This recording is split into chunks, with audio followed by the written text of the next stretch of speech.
Good afternoon, everyone, and welcome to the Making Money on Google Play session. My name is Brahim Elbouchikhi. I'm a product manager on Google Play, working on payments. I'm Meese. I'm the head of games business development for Google Play. So as Bob and I got together and thought about what would be some useful things that we could share with developers today, things that could help you make decisions as you run your Android businesses. And we landed on talking about going global on Google Play and the aspects that make Google Play a particularly great platform for becoming a global business. So that's what we're going to talk about today. And we'll do so in two segments.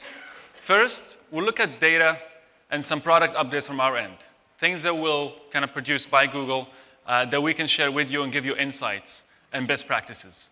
And then for case studies, we'll have two main focuses. So first, we'll focus on what developers are doing to encourage users of applications and players of games to make a purchase within their products.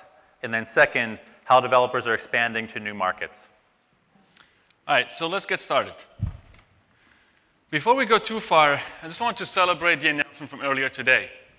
In case you missed it, we've paid out over $5 billion to developers since we last met here at I/O. This is an absolutely exciting milestone for us. We could not have done it without all of the work that you all do. After all, it is the applications and content you create that the users actually purchase. And so incredibly exciting. And we can't wait for what we're going to do next year and the update from next year and all of that. It's going to be exciting.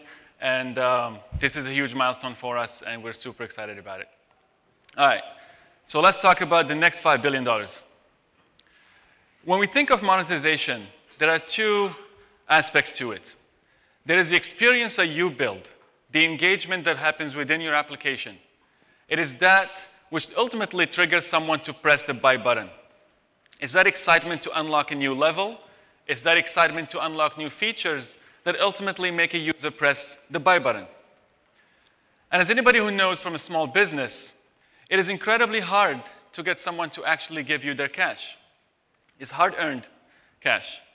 And so within that, we think our responsibility is that when someone clicks on that buy button, that we make sure that we convert and turn those clicks into purchases for as many users as possible, wherever they are. And that's the interesting aspect here, is that wherever they are. We are a global platform. We have buyers buying markets in 134 countries. And so the global aspect of this is that as we build our payments platform, we think about how can we improve conversion for your clicks, your buy button clicks globally. Now, let's talk about the kind of thought process for going global. We always start with what's familiar to us. We start with a market that we understand, with a need that we relate to as developers, with a need that we relate to, with a user experience that we really love. And then we expand from there, and you may consider going to a similar market, one where that speaks the same language. And then from there, you may go to another distant market, but one that has a similar need. And all of a sudden, boom, you're a global developer. You have users and buyers in 10, 20, 30, 40, 50 potential countries. And so this is the exciting thing about Google Play, is that this is achievable and is actually done on a daily basis by developers like yourselves. Now, I want to share with you an interesting metric. In the US, we looked at developers that are based out of the US, and those that are earning most of their income internationally earn about 2.5x those that aren't. And this particular transition has happened for corporations in the past in the US, where you're domestically based, you earn most of their income domestically, and then one day, whether consciously or not, you actually start earning most of your income internationally. And as that happens, there are things that change. And again, whether consciously or not, there are things that change. And it's important for you to be conscious of those things. Another interesting metric I want to share with you is that over the past year, globally, we had a 38% increase in developers that are doing just that, earning most of their income internationally. This is really exciting to us because what it means is that developers more and more are using Google Play and particularly using its power as a global platform to grow their businesses. So it's super exciting. And we hope that this talk will help even more developers go in that direction. Hopefully more than one. So how do you go global with Google Play? The first part is really easy. By publishing an application on the developer console, you're actually making it available in 190 countries. By making a product that is viable on Google Play, it's already available to users in over 130 markets. And in 65 of those markets, you can actually tailor your pricing, which we'll talk about later is particularly important from a user experience perspective. So the first part, check. You kind of all are global merchants. One thing we've learned about payments over the past couple of years is that there is no silver bullet, except for cash, but we can't take it in digitally for now. But otherwise, preferences vary quite a bit. So in the US, credit cards are extremely popular. In Japan, carrier billing is the equivalent form of payment. So interestingly, as you want to build a global payments platform, you actually have to think very locally. And these preferences influence a lot of other things down the stream. And so we'll talk about that next. So over the past year, we spent a lot of time thinking about these local forms of payment. How can we make sure, again, in each user for each country, as they come through and click on that buy button on your application, how can we make sure that we convert as many of them as possible? And one of the key things we found is that finding a familiar form of payment, finding a familiar experience, is actually really important. So we launched the Google Play gift card in 13 markets. We launched carrier billing now in 25 markets total. And we launched PayPal, a long-standing user and developer request in 13 countries. We will continue to expand these forms of payment into more markets, but at the same time, we are going to think more and more locally about what forms of payment work for users in each of these countries. So again, as we build a global payments platform, we have to think very locally. Let's deep dive a bit into the Germany launch of the Google Play gift card. Year over year, we've had a 70% growth in buyers in Germany. While this increase in buyer engagement is really exciting, what is really cool is what this has done to our conversion rate, our payments conversion rate. And we've had a 25% improvement year over year in our payments conversion rate. What this means is that more of those hard-earned clicks that are coming from your applications are converting, partially because users are finding forms of payment that are familiar to them. Now, at the end of the day, what you care about is sales. And over the past year, we've more than tripled our sales in Germany. Of course, this is partially due to the continued growth of Android devices, to the availability of forms of payment, but also the great content and apps that you all are creating for the market. But when these aspects converge in such a good and perfect way, we see huge growth. And so our work now is to replicate this model elsewhere. In Hong Kong, we launched direct carrier billing and gift cards. And over the past year, we've seen an 80% improvement in buyers, increase in buyers. In Russia, we launched carrier billing, and over the past year, we've had a 100% improvement in buyers. Now, let's talk about tablets. Of course, tablets are an important segment for us, and Sundar in the morning discussed the growth in this segment. But one really cool thing we did today, and as of today, actually, is that we're going to extend carrier billing to use to tablets. And this touches on another important aspect of payments. When you have a familiar experience, when you have a familiar form of payment that you use on a regular basis, you want to find that in every device you're actually using. And so extending carrier billing to tablets is particularly important from a user experience perspective as well. And it will also include, obviously, increase revenue spent on tablets. So we're super excited about this. It is available as of this morning, my engineers tell me. Woohoo! There you go. Yes, it's after lunch. It's cool. So Another aspect of obviously any commerce business is the content, is what users are actually buying. And we're always super excited about launching new countries where developers can sell their apps, where developers can sell their apps from, so new developer countries. And over the past year, we went from about 31 countries to having 45 countries. And what we see when we launch a new payments country for developers is that a virtuous cycle begins. Developers start to launch and iterate. They improve their apps. They target their content better. And then buyers start to get more engaged with that content. And then the virtuous cycle begins, and then we have an extension of the Android ecosystem that flourishes in that country. And today, I'm super excited to announce we're adding another 11 countries over the coming weeks. Our hope and mission is that anybody anywhere that can build an awesome Android experience can monetize and earn a living on it here on Google Play. So we'll now dive into things that you can do to actually take advantage of Google Play as a global platform. Again, thinking initially of the things that we do, which is what we just talked about, and then what are the things that we believe, best practices that you can do to take advantage of the global platform. First is localizing listings. This is the best practice that we see most of our best and top developers that equally earn the most on Google Play do. It is pretty straightforward. If you're addressing a user, you need to speak their language.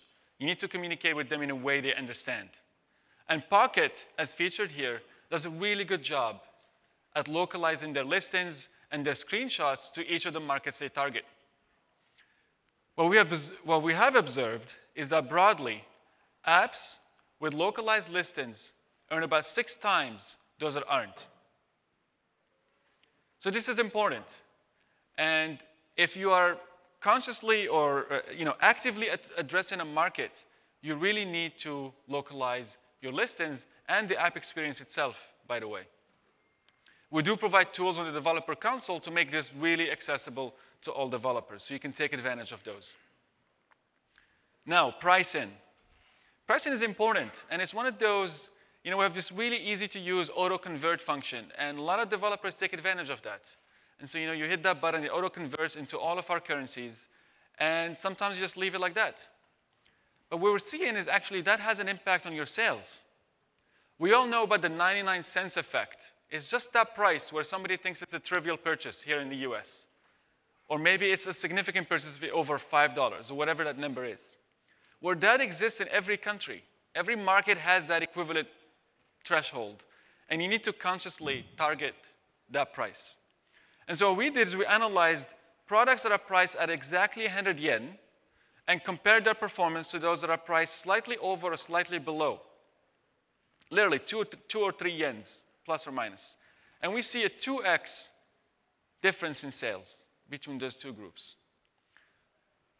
There's no significant change in price, obviously. 1 more yen or 2 more yen isn't actually driving the conversion improvement. But when you're a user come through and you see 101 yen as the price of this product, it simply is going to influence their decision. And it just comes into that split moment where you're making that decision to buy or not, it becomes an important decision-making factor. So again, if you're actively targeting a market, you really need to consciously price for that market. Business models need to be localized as well. There are markets where ads are the primary way of earning sales and income. But there are others where in-app is the way to go.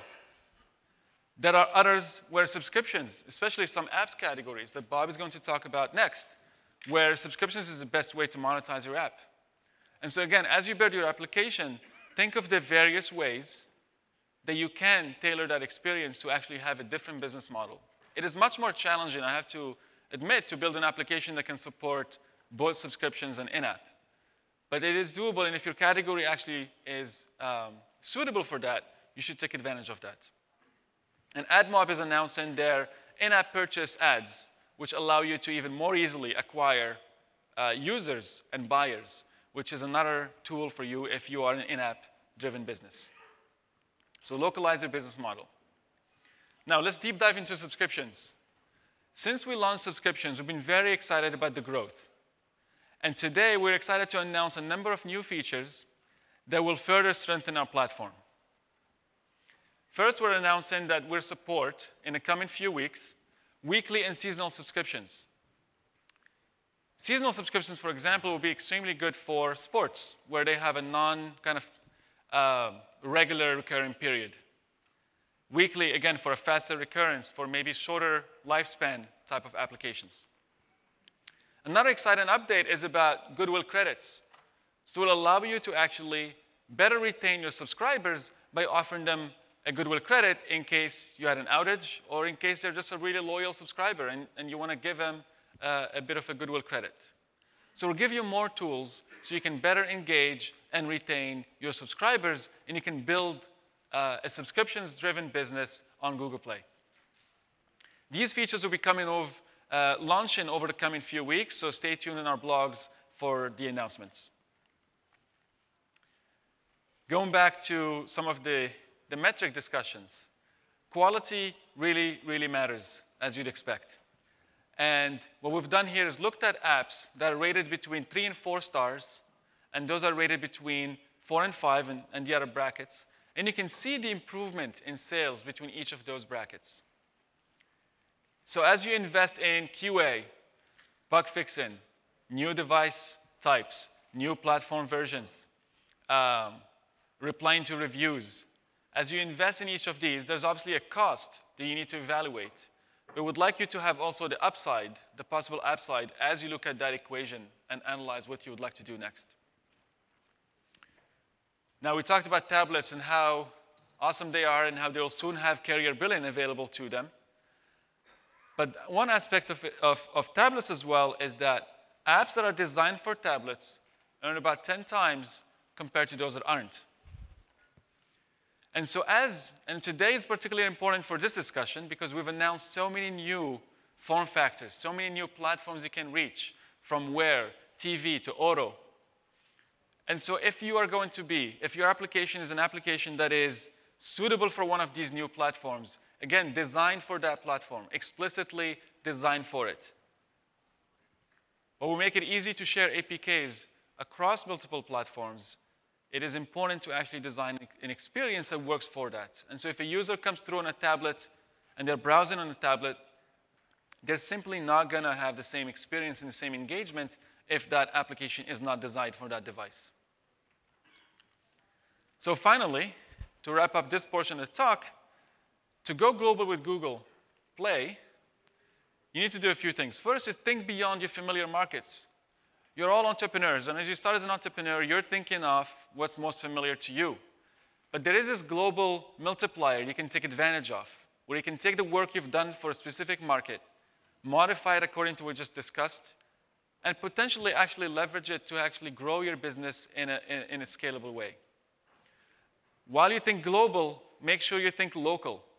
You act local, that's the actual thing. You act local. And so localize your business models, your languages, your listings, your pricing. Again, think local. And then continue to focus on quality and new form factors. We've announced so many of them today. It's incredibly exciting. But build and design for those new form factors. All right, I'm going to hand it over to Bob, who's going to walk us through a number of the case studies now. Thanks, Brahim.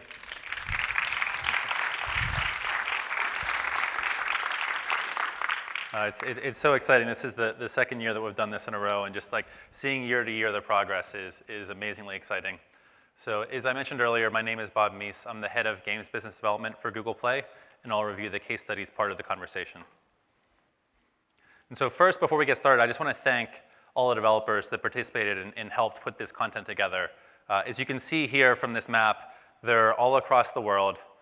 Some of you even traveled here today for Google I/O, and so just really thank you for helping provide your insights into this presentation, sharing them with me, letting me share them with everybody here today, so thank you for that.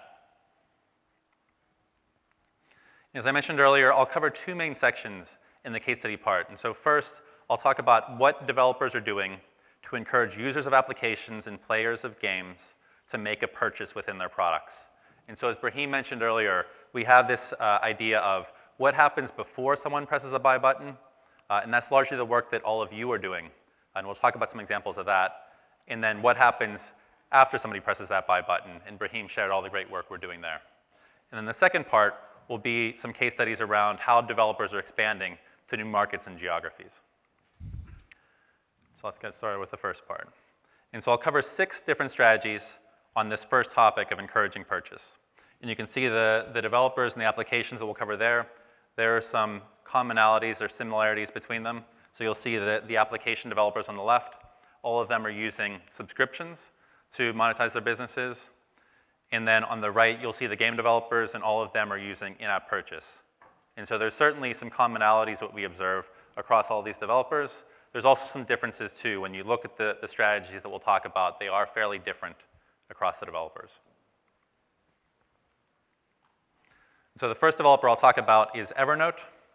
So you look at, why is this man smiling? This is Phil Livin, the CEO of Evernote, the developer of a very successful set of productivity tools. They recently announced last month that they now have more than 100 million users worldwide. So they've been quite successful. They take a very customer-centric view towards monetizing their business. They just want you to keep using our applications. They're very confident that if you keep using Evernote, eventually you'll find a reason to pay. Remember everything is their motto, their mission. It's very bold, but if they deliver on that, and if you keep using their service, you'll put more and more of your life into Evernote, and they'll find a way to help you pay for the service. They really focus on the perception of user value over time, and they see this big hockey stick to the right here. So here, what you see is over time, people become much more likely to pay for Evernote. In the first month after using the service, only 0.5% of users actually pay for the premium version of Evernote. However, over time, that changes dramatically. So active users of Evernote, at the 1-year point, 7% of them have upgraded to premium. At the 2-year point, for active users of Evernote, 11% of those people have upgraded to premium. And after 5 years, 25% of active Evernote users have upgraded to premium. So for them, the goal is just keeping people around. And if you look at the premium features for Evernote, you'll see why that happens, where they offer, for example, offline access to your content.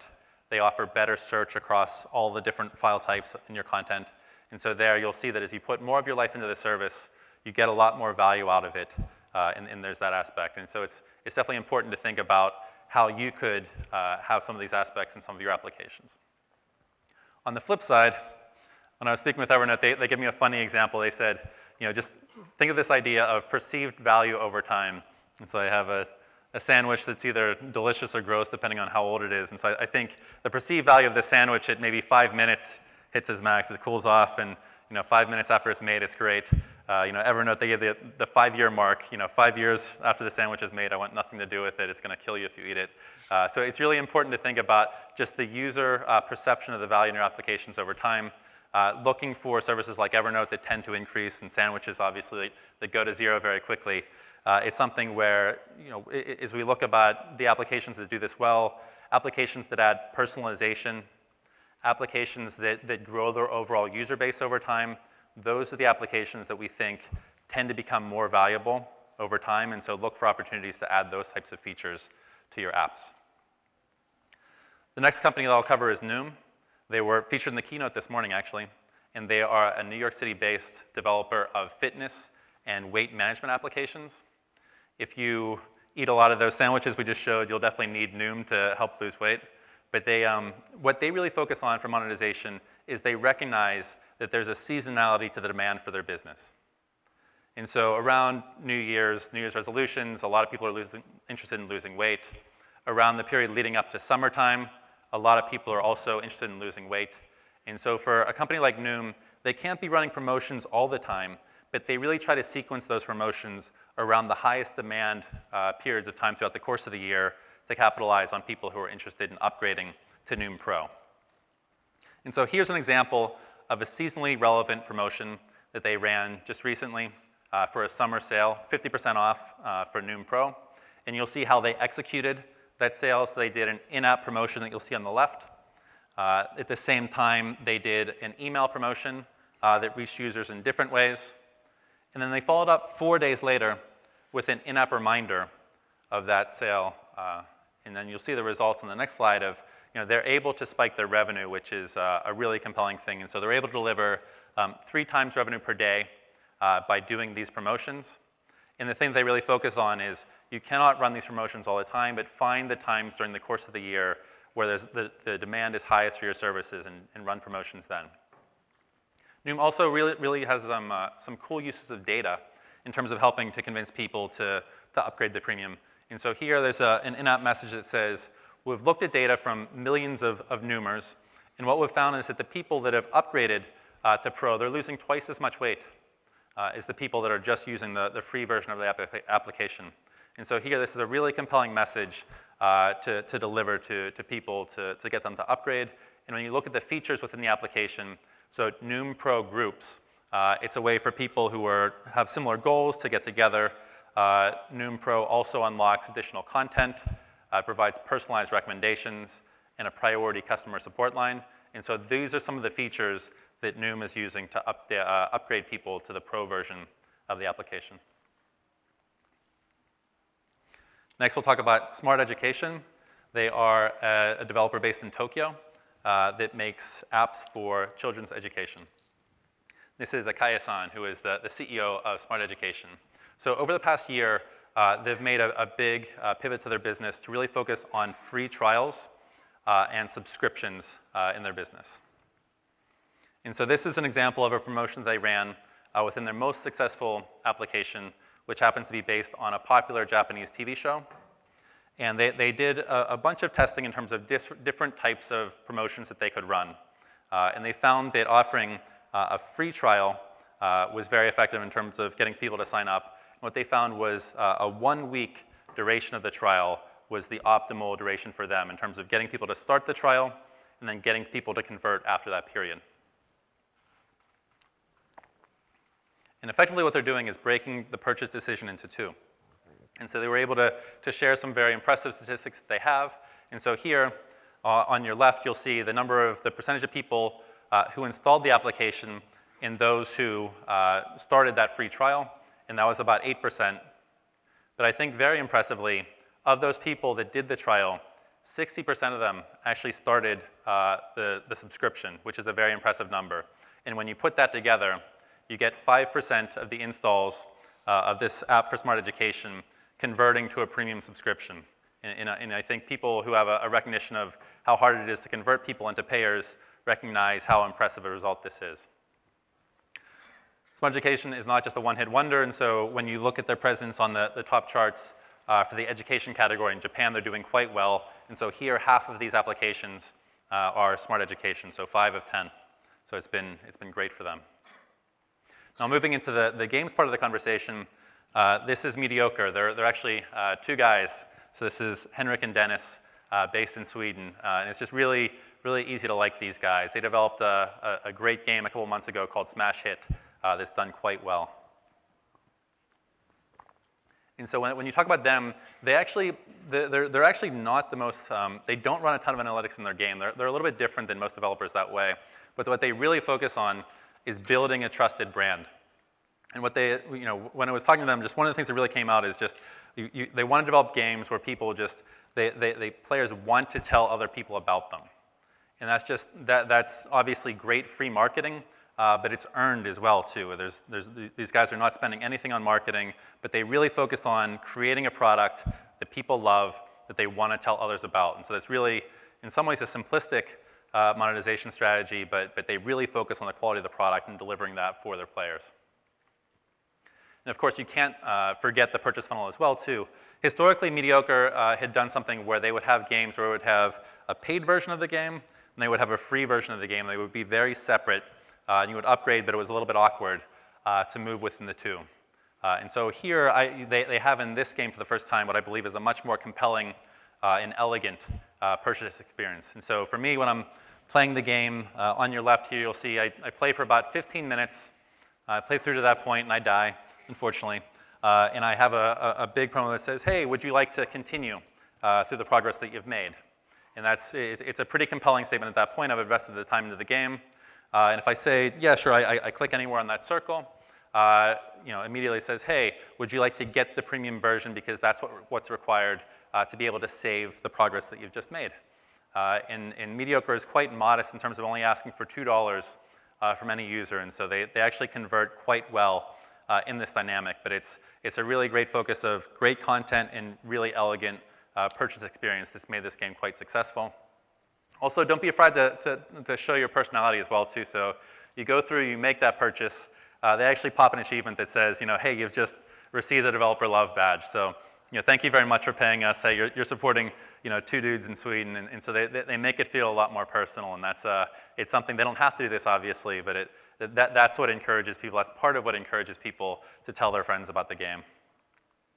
And if you just look at the results here, so the blue line at the top is the top free ranking for the game in the US, and the red line below it is the top grossing line for the game in the US. And you can see here that the free rank, the installs were just amazingly successful. So in March, for several weeks, the game was #1, topping even games like Candy Crush that have been mainstays at the top of the free charts for a long time.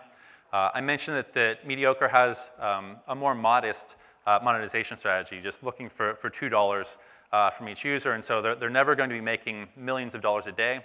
But this outcome at 57 is great for any number of developers, let alone a developer that's 2 people. And so this is what I would argue was a very successful outcome for these developers. Next up is My.com, the developer of Jungle Heat, and they are based in Russia. And who you see here is the games team for Jungle Heat. And so their approach was a bit more structured in terms of encouraging first-time payer conversion. And so they did this trial here where they specifically focused at the top of their funnel on their new and their non-paying users. And there what they decided was, there was a specific point in the overall experience of consuming the game where they would focus on trying to convert people into being payers. And so in this case, it was after someone had completed the tutorial, and then after they had then won 3 player versus player battles within the game. At that moment, that's the second component. The third was they looked at what the offer would be. And the offer within this game was a 2x value versus normal. And so for the same price that somebody would normally pay, that person would receive 2x the diamonds. And you can see that called out in the lower part of the screen. And then within that, you have this offer. You need to bound that somehow by time to create a sense of urgency. And so in this case, there was a timer that counts down, and so they were generous and they ran this promotion for 1 day. And so you would have 1 day to claim this promotion for the discount to convert you into a payer within the game.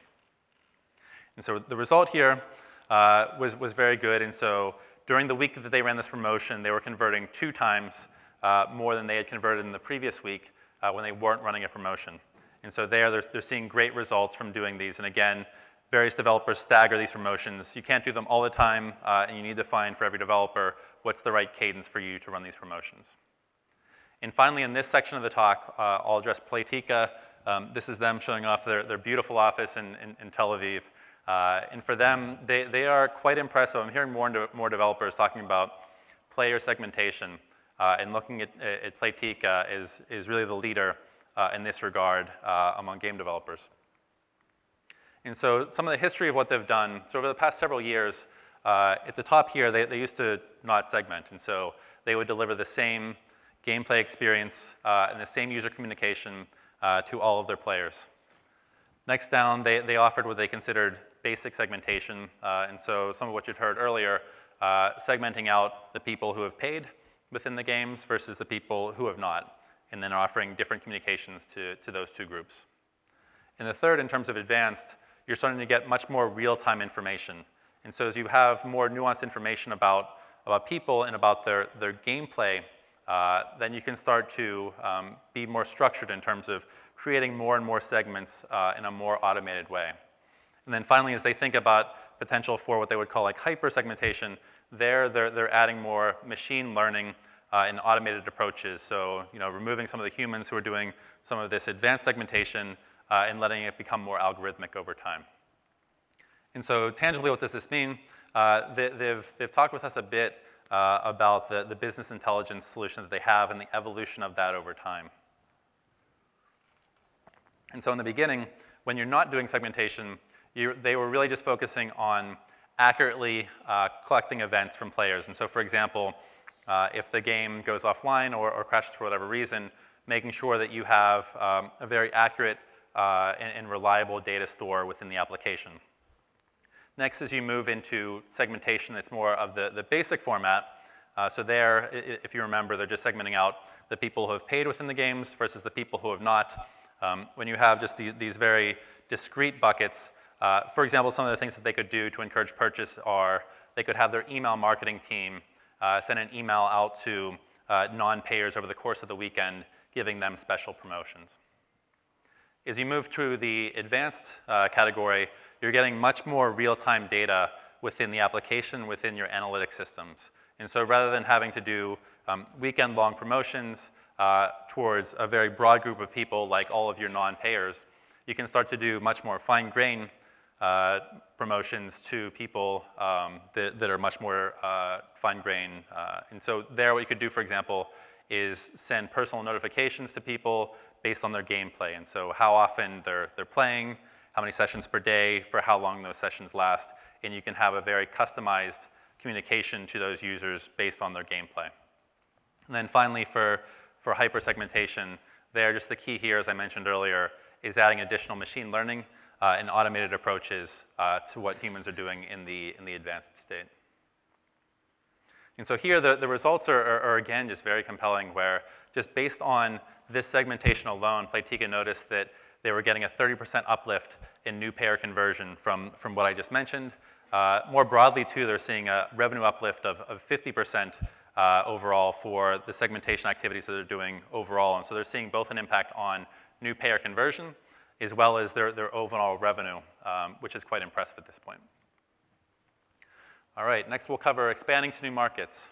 And so here, just we'll cover a couple of developers I already mentioned briefly, and then a couple that are more specific. And just in terms of breaking this down, there are certain developers that have applications like Smash Hit, like Evernote, that, as I mentioned, are just broadly applicable. And Google Play is very powerful in terms of allowing those developers to reach just a global audience, in many cases without much customization. And then at the bottom, you'll see there's a lot of developers. We get a lot of interest in terms of how do I go to Japan? How do I come to the US? How do I reach other Asian markets? And so we have a couple of examples of developers that have done just that. And so there's a difference between those that are looking for the broad swath of geographies and then some specific target geographies.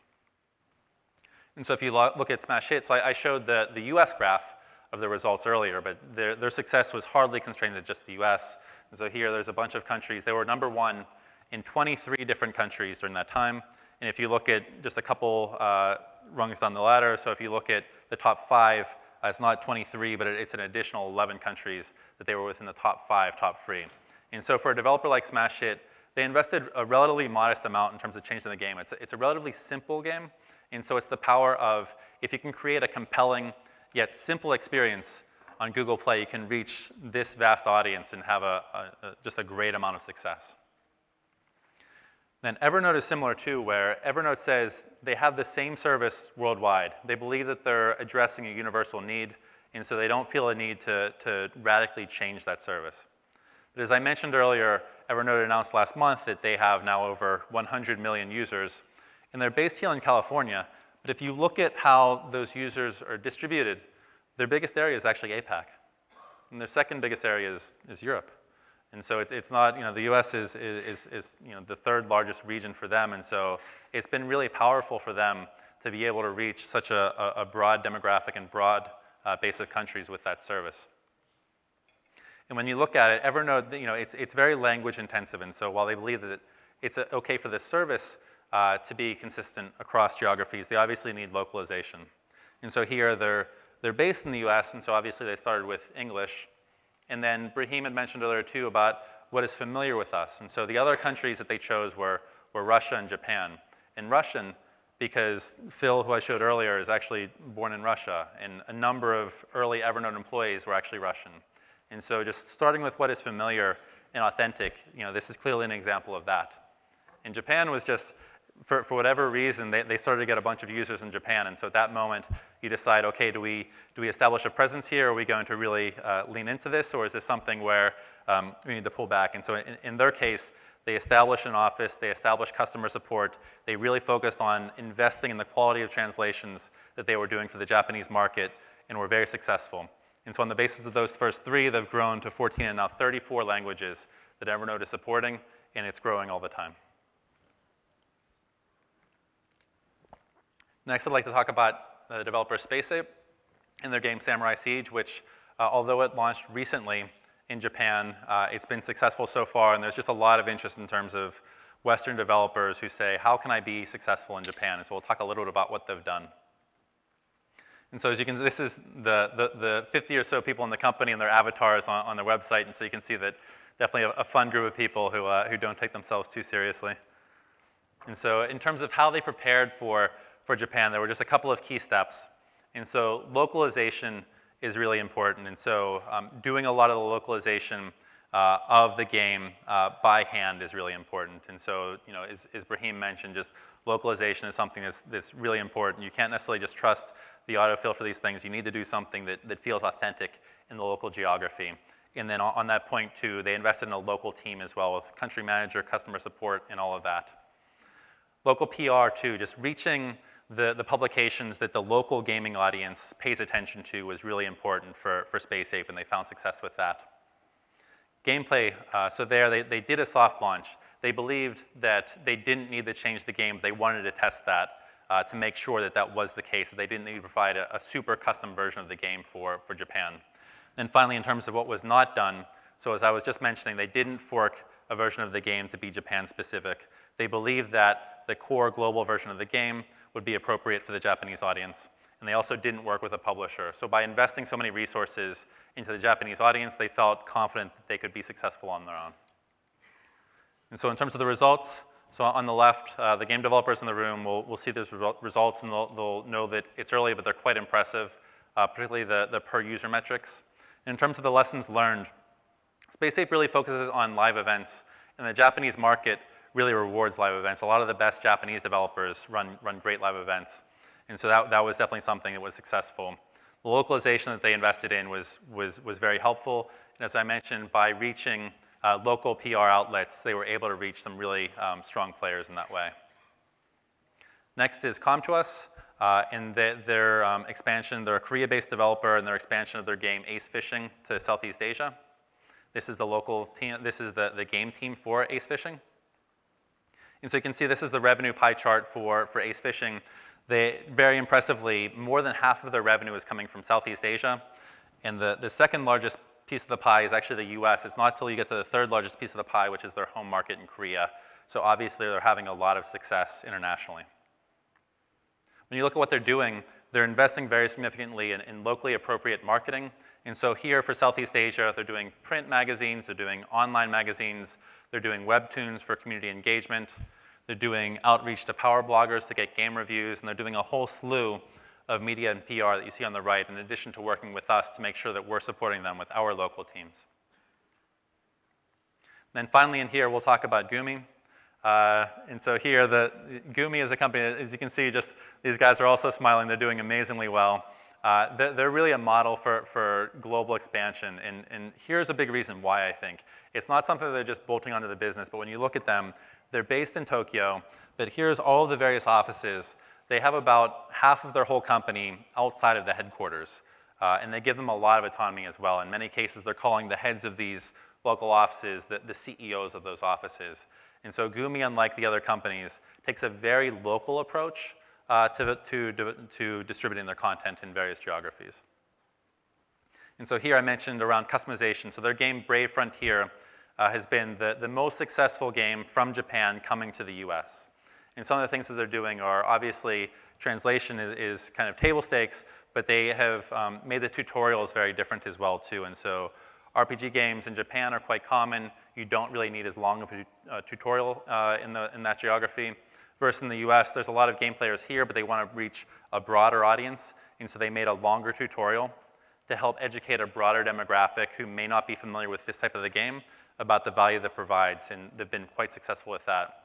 And then even in a more extreme sense, they've changed some of the gameplay mechanics. So some Asian countries that are accustomed to PC and online gaming culture where session lengths are quite long, Gumi actually removed the energy mechanic from its game for those geographies. So they're willing to invest in extreme customization of its games when it's appropriate for the local audience. And so here, as I mentioned, Brave Frontier has been the most successful Japanese game in the US. Here's the results from this year. And they've reached a peak top grossing rank of number 6, which is extremely impressive, and they've held on to that quite well through the course of the year. So that almost wraps up our presentation, but just in summary, how we think about making money on Google Play, we're really working in partnership with all of you, and that's why the two of us do this every year. But it's really all of the work that developers are doing to encourage the users of applications and the players of games to make that purchase, and then the responsibility that we have to keep investing in our platform to be launching more and better features every single year. And then the global piece as well, too, so just delivering great advice to all of you about how you can build your business globally. And so activating all of the local markets that are there, helping you localize, helping you learn from others that are succeeding in these other markets to help you be successful globally. So before we go, we want to call out a couple of sessions in particular. And so our friends Ko and Yoshi are going to be presenting tomorrow at 9 o'clock, going global on Google Play. It won't have as much of a monetization theme, but it'll be a lot of similar topics. Highly, highly recommend that talk. And then please do the second one, the Google Play Power session. So Ellie Powers, who did such a great job this morning presenting the keynote, will be up next on this stage. So please stick around for that. So thank you very much for your time today. Well done, sir.